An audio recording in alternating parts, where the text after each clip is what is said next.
Tomar's idea to have today's roundtable on migration. Some people have mentioned the fact that migration is not a hot topic in the policy agenda of many of the political parties. This is because we have other things to talk about, but I think that migration still is a very hot topic in Spain, in the sense that are those individuals the ones that are probably most affected for the crisis. And it is still interesting to see why people move and why are these population movements, what are the causes and what are the consequences for both the receiving and the origin countries. So I think that it's still timing. Then I also would like to use the opportunity that I have the word and do something I would have not done otherwise. And it is that I'm part of the Barcelona Graduate School of Economics, and I'm no one here, basically. And I'm very thankful to people like Omar and Clara and Eduard and everybody who does a lot for us. And I know we have a lot of endowments, and we got the Severo Ochoa, and it seems that no one is being very grateful with always. So I would like that to thank them all in public. And I'm sure that everybody agrees. Now we have today, we are going to have 4 panelists. Each of them is going to talk for 10 minutes, and then each of them is going to react to each other 5 minutes, and then we'll take questions from the floor. We have Gino Gancia. Since we don't have boards here, then I'll say the names even if most of you know them. And he's from CREI, and he and Francesco Fasani from the Institute of Economic Analysis are going to talk from a global perspective about migration issues, policy issues, etc. And then we will move to the Spanish case with Libertad Gonzalez from the Pompeu Fabra and Nuria Rodriguez Plana from the UAB. Yeah, so I'll give first the word to Gino.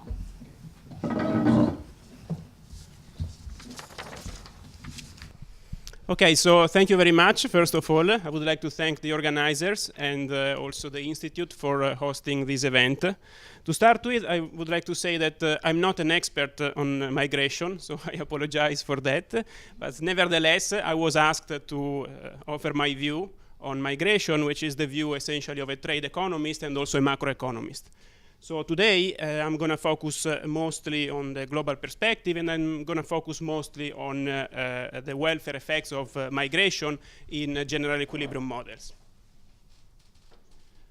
So first of all, let me start by saying that I think it's hard to overemphasize the importance of studying migrations. Why? Well, let's consider these basic facts about migration. First of all, we have good evidence that in the world there is a large number of people who would like to migrate, particularly from less developed countries. And if we consider, for example, a recent poll, it seems that more than 40% of adults in the poorest quartile of countries would like to move permanently to another country if they had the opportunity to do so. Another indicator of this desire to move is the number of applications for US visas. And in particular, if we look at the 2010 US diversity visa lottery, we can see that there were 13.6 million applications for 50,000 visas only. So despite the fact that there is a strong desire for people to move to other countries, the second basic fact, which is a bit shocking perhaps, is that migration flows are still pretty low. So as of today, more or less 3% of the world population live outside of their country of birth. So if you put together these two facts, we see that clearly constraints to migration seems to be pretty high and binding. And if we combine these two facts, it's pretty evident that barriers to migration are an important distortion in the global economy. And in fact, for many people, economists and non-economists alike, barriers to the movement of people are seen as one of the greatest distortions in the global economy, perhaps much more important compared to distortions in the market for goods or in the market for capital. So if we look at a recent survey article by Clemens, he makes precisely this point, that potentially there are huge welfare gains to be made by allowing for free mobility of people. And in order to give an idea of the magnitude of these numbers, he makes a very simple example, a very simple exercise. So let's divide the world into two regions. We have one region, the rich region, where we have 1 billion people who earns about $30,000 per year. And then we have a poor region, P, which is made of 6 billion people who makes $5,000 per year. And then let's suppose that migrants from the poor region are not as productive as the workers in the rich region, so that if they move to the other country, their income will increase, but only by 7.5 thousand US dollars. And then if we manage to move half of the population from the poor region to the rich country, then clearly, it's a very simple calculation, migrants will end up gaining 23 trillion US dollars, which is a huge number. Of course, this is a very simplistic calculation. However, Clemens, in his article, cites a number of quantitative studies that are more careful and that seems to suggest that, at least potentially, the efficiency gains from migration are pretty large. So first of all, I would like to say that indeed these are big numbers, and big numbers should make us think. At the same time, however, I want to raise some skepticism in interpreting those numbers. So in this table, we have essentially the studies that were mentioned before. And as you can see from the table, here we have the efficiency gains, and here we have the movement of people required to materialize to those efficiency gains. Well, if you look at the numbers in this table, you see that the big efficiency gains are associated with massive migration, which may not be so feasible or easy to achieve at least in the short to medium run. While if the movement of people is much smaller, then also the efficiency gains drop substantially. So this is the first caveat to keep in mind. A second important question that we need to ask, even if we believe that the welfare gains from migrations are indeed potentially very large, the next important question is to ask who is going to get those benefits? Is it the destination country, is it the country of origin, or is it only the migrants? And well, if we look at the theory here, the theory is not always clear-cut. And in particular, what are the gains from the destination country? Well, it's not obvious that the destination country is going to really gain out of these inflows of migrants. Why? Well, because according to several trade models, and in particular Ricardian models of trade, if a country grows larger, the country will experience a deterioration of the terms of trade. The country will have to move production in sectors where the country has a weaker comparative advantage. And because of all these things, the country will tend to lose even in absolute terms. And this is somewhat, without going into the details, I think it's somewhat intuitive if we think that what migration does is precisely to bring convergence in wages across countries. And typically convergence means that the wage in poor countries is going to go up, but also the wage in rich countries is going to go down.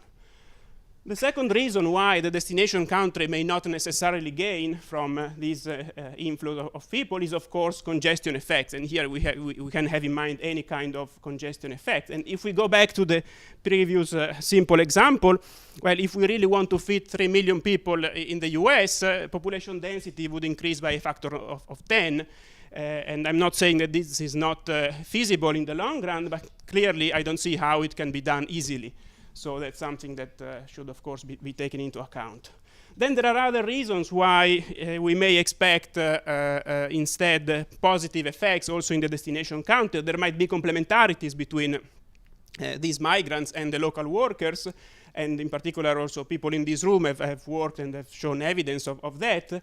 And although I do believe in the complementarity story, it seems a story that applies mostly in the short to medium run, because eventually once the migrants will be completely assimilated, they will be essentially identical to the locals, and then probably these complementarities will essentially disappear. And then perhaps the only story that I find somewhat convincing for a long run potentially big gains from migration, from immigration in the destination country, is some story linked to increasing return to scale. And here I'm a bit surprised that actually increasing return to scale of any sort are not often mentioned in the literature on migration, while it seems to me that it's perhaps the only potentially convincing argument for gains, big gains in the destination country in the long run. And here there are some exceptions, and in particular some recent work by our friend Francesco Ortega and co-authors, but it seems that the literature does not deal too much with increasing return to scale. What about the effects on the country of origin? Even here, the gains are not obvious. On one hand, here we may expect positive wage effects precisely because of the tendency for wage to converge that I mentioned before. Also, in the literature has been emphasized that there might be beneficial effects through remittances of immigrants, although I got the impression that in terms of the magnitude, remittances are relatively low compared to the global scale. And then there is the potentially negative effects that may come from compositional effects. In particular, the key question is who moves out of poor countries, and if it is the right people, the best people, those who leave those countries, this may have detrimental effects in the country of origin, and this phenomenon many times is referred to as the brain drain. So despite this ambiguity, I would say in all models, the big gainers out of migration are precisely the migrants, the people who move. So what about the data? What do the data say about the welfare effects and in general the effects of migration? Well, most of the studies in the literature actually focus on wage effects in the destination country, and there is a large literature on that. And typically what the literature finds is very weak price effects and very weak effects on wages. So here there is not so much. In the literature, there is actually very little evidence on the wage effect on the country of origin.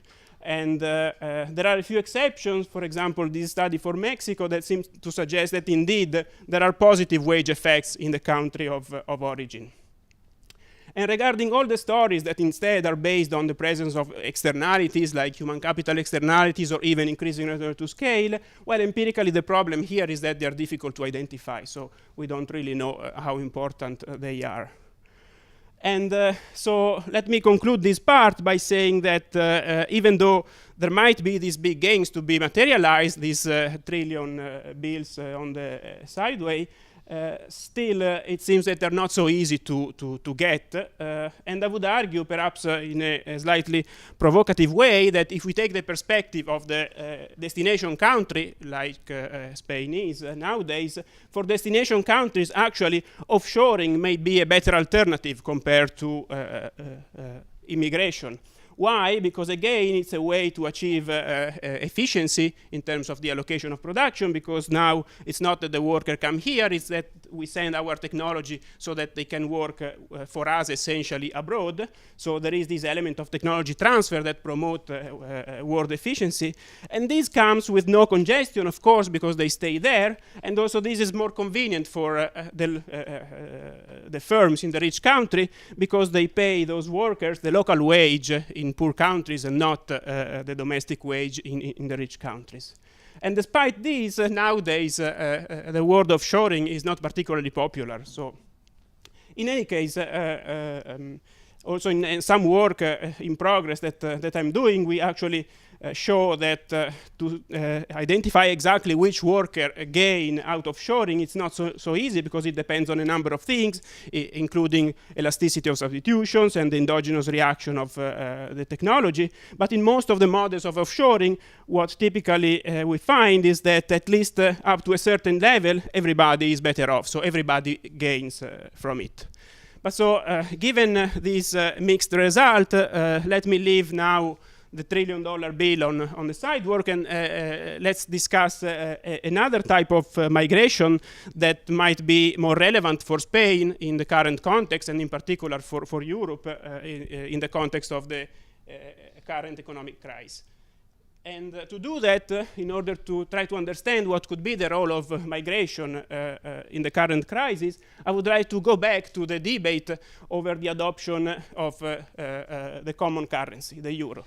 This was one of the most important decisions that European policymakers faced in the post-war period. And of course, economists were involved in this debate, and they took sides. They took positions in the debates. And there were essentially two different positions, two different groups. Those who would support the adoption of the euro, they would say that it would lower the inflation rate and the interest rates, it would reduce transaction costs, and because of that it would promote growth.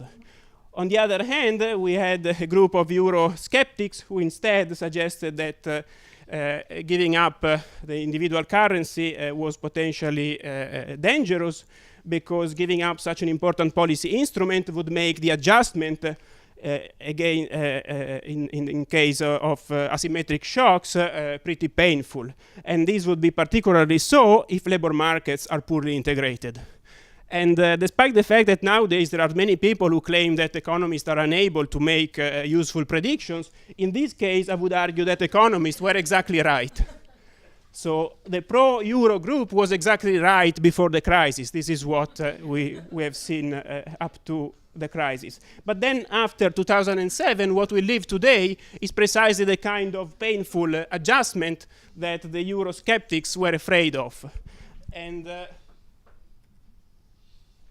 it's pretty clear that the current crisis has hit Europe in an asymmetric way. And it's pretty clear that in Europe, labor markets are quite disintegrated. So if we look at the single most important labor market indicator, which is the unemployment rate, well, if we just compare the average for the US and Europe, they're remarkably similar, 9.1 versus 9.5. However, if we look at regional disparities and national disparities within Europe, the situation is very different. And those disparities in Europe are actually huge.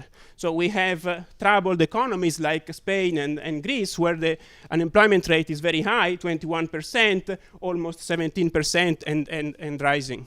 But before the crisis, the unemployment rate in Spain was very different. It was about 10%. So this is an indicator that on this dimension, Spain has been hit in a strong way, in a stronger way compared to other countries. Because on the other hand, we have instead the sort of virtuous countries like Germany with an unemployment rate of 7.4%, the Netherlands with 4.4%, Austria with 3.7%. So it's pretty clear that the situation nowadays in Europe is asymmetric in terms of the functioning of labor markets. And if we look at regional labor markets in Spain, we see that we have regions like Andalusia with almost 30% of unemployment rate, 35% if we look at the province of Almeria, and the Basque Country with 11.6%. While if you precisely, if we look at the picture for the US, it's very different. Across US states, the unemployment rate is much more concentrated. In particular, the state with the highest unemployment rate is Nevada with only 13.4%, but actually the great majority of US states are within 1 or 2 percentage points from the average. So it seems that regional differences are much, much smaller in the US. So I would say that it's pretty clear that labor mobility would ease the labor market adjustment to the current crisis. And then the question is, why is it that European workers do not move? And here we can go back to the literature on migration that has identified a number of important barriers to the movement of people, where there are no strong bureaucratic and law barriers like it is in Europe. And typically, the barriers that are left over, which tend to be still pretty important, are cultural differences, differences in the language, bureaucratic barriers like different regulations and things like that, and also the availability of information on employment opportunities in other countries or regions.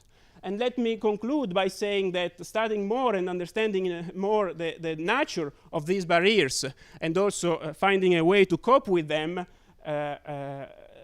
is going to be an important challenge for us in the future. And I'm going to say that this will not solve, of course, the problem of world poverty. This will not help us to get the $1 trillion bill, but it may go some way towards solving today's macroeconomic problems of Europe.